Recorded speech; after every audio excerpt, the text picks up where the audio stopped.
Conditions restraining transfer.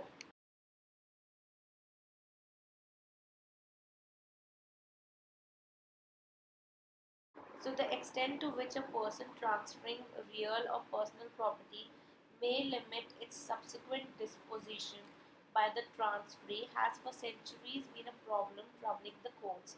Restrictions upon the grantee's right to transfer the property at any time to whomsoever he may choose and in whatever manner he may select are called restraints on alienation. So section 10, 11 and 12 of the Transfer of Property Act deal with the imposition of restrictions or limitations in the transfer of property. They contemplate situations where limitations may be imposed on transferee by the transferor in the instrument on interests or transferred. In such a case, the question that arises is, are such restrictions valid? If so, under what circumstances are they valid? Section 10, 11 and 12 of the Transfer of Property Act hold the answer to these questions.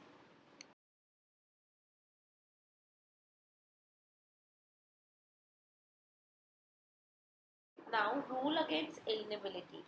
So, Section 10 of the Transfer of Property Act condition restraining alienation, where property is transferred subject to a condition or limitation absolutely restraining the transferee or any person claiming under him from partying with or disposing of his interest in the property, the condition or limitation is void except in the case of a lease where the condition is for the benefit of the lessor or those claiming under him.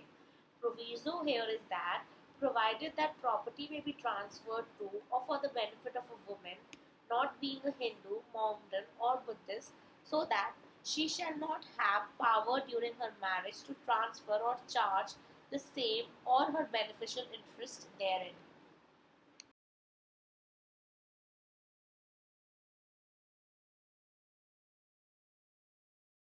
So here is a categorization of restraints. A restraint on alienation does would include a condition that dictates to him when to sell it at how much consideration or how to utilize the consideration, to whom to sell or what for what purpose he should sell. These restraints can appear in the following ways. First, restraints on transfer for a particular time. Second, restraints directing control over consideration money. Third, restraints with respect to persons, transferee, and restraints with respect to sale for particular purposes of use of property.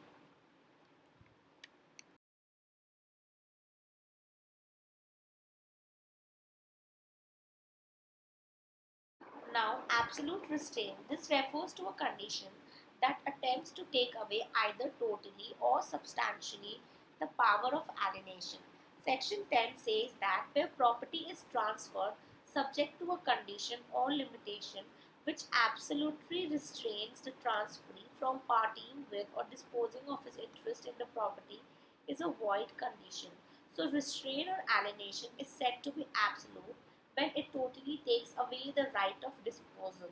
So, condition imposing absolute restraint on right of disposal is a void condition and has no effect. For example, a person makes a gift of a property to another person with a condition that he will not sell it. This condition imposes an absolute restraint. If the transferee sells that property, the sale will be valid because conditions imposing absolute restraints are void. A made a gift of a house, A made a gift of a house to B with the condition that if B sold the house during the lifetime of A's wife, she should have an option to purchase it for rupees 10,000. The value of the house was 10,000. This was held to be having the effect of absolute restraint and was void. The provision of law against absolute restriction on alienation is founded on the principle of public policy, namely that there should be a free transferability of property. A transfer of property for construction of a college contained the condition that if the college was not constructed, the property would be not be alienated. Rather, it would be reconveyed to the person transferring it. The condition was held to be void and therefore not capable of being enforced.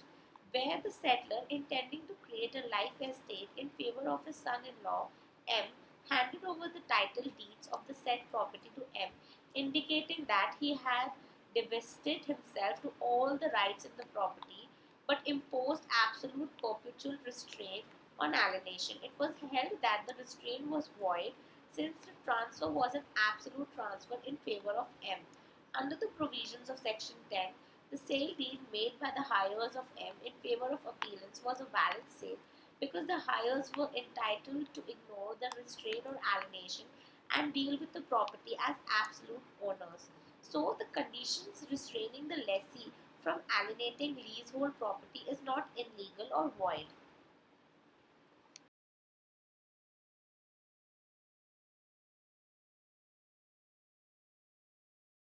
Now, partial restraint. So, Section 10 has only provided for absolute restraints. It is silent about the partial restraints, where the restraint does not take away the power of alienation absolutely, but only restricts it to a certain extent. It is a partial restraint. Partial restraints are valid and enforceable, and a total restraint on right of alienation is void, but a partial restraint would be valid and binding. While an absolute restraint is void, a partial restraint may not be.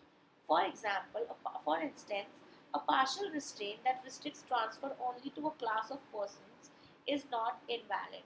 However, if the transfer is restricted to being allowed only to specific individuals, then it is an absolute restraint and hence void. How is this determined if a restriction is absolute or partial? In order to determine whether a restriction is absolute or partial, one must look at the substance of the restraint and not its mere form. Ordinarily, if alienation is restricted to only family members, the restriction is valid. However, where in addition to that restriction, a price is also fixed which is far below the market value and no condition is imposed on the family members to purchase, then the restraint is an absolute one and hence void, although in form it is a partial restraint. Even if such a substantially absolute restriction is limited by time period, it applies for a specific time period only. It remains void.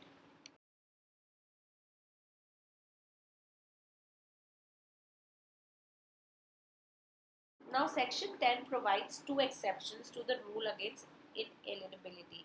First, Section 10 does not prohibit conditions or limitations in the case of a lessee which are beneficial to the lessor or those claiming under him. Second, property may be transferred for the benefit of a woman who is not a Hindu, a Muslim, or a Buddhist, such that she shall not have the power to transfer the property or change her interest therein during her marriage. This exception is based on the doctrine of coverture that operated in England in 19th century. There women could be given property for their enjoyment without the right to alienate the property during her marriage. The rule protected women from being forced to alienate their property in favor of their husbands. However, despite the abolition of doctrine of coverture in England, this exception continues to remain on the statutes books in India.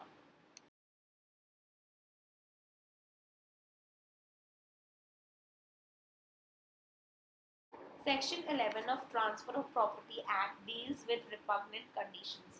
So, repugnant conditions are those that are inconsistent with the nature of the interest transferred. Section 11 prohibits the imposition of any condition directing the transferee to apply or enjoy in a particular manner any interest that is transferred absolutely in a particular manner. Such conditions or directions are void and the transferee is entitled to receive property as if such a condition did not exist in the first place. The transfer itself is, however, not invalidated. These conditions are inconsistent with the nature of the interest transferred, therefore, they are called repugnant conditions. Illustration: A and B enter into a sale deed for a piece of land. The term of sale deed provides that the piece of land should be used for purposes of starting a factory for the manufacture of jute textiles only. This condition is invalid. B can enjoy the land in any manner that he chooses and sale deed itself continues to be valid. The exception to this rule is that if the transfer owns another piece of immovable property, he may, for the benefit of that property, impose a restriction on the enjoyment of that by him. In such a case, the restriction on the enjoyment of interest would be valid and saved by Section 11 of the Transfer of Property Act.